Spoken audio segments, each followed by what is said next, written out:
یاد دہانی. ایک ہے کسی کو کچھ سکھانا، نئی بات سکھانا، ایک ہے یاد دہانی. اسے ایک چیز معلوم تھی کہ بھول گیا، یاد کرانا. جیسے آپ کے کسی دوست نے آپ کو بہت قیمتی اور سنبھال کر اپنے ٹرنک میں رکھ دیا. اب سال ہر سال ہو گئے، نہ دوست سے ملاقات، نہ وہ یاد. اچانک آپ نے کسی روز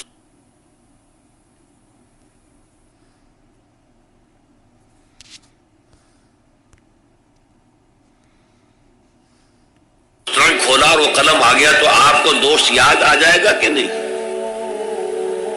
اسی لیے قرآن آفاق و انفس کے لیے آیات کہتا ہے. ہم اپنی آیات دکھائیں گے تمہیں، نشانی جس کو دیکھ کر تم ہمیں پہچانو گے. اور تذکرہ کا مطلب کیا ہے؟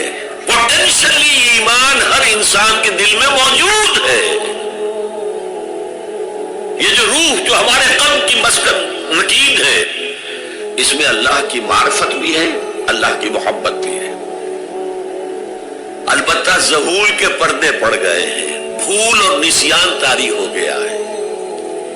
ہم دنیا ہی کے اندر گم ہو کر رہ گئے ہیں.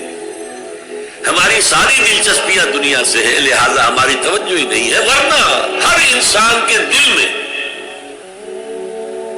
یہ جو یہاں ہندوستان میں کہتے ہیں آج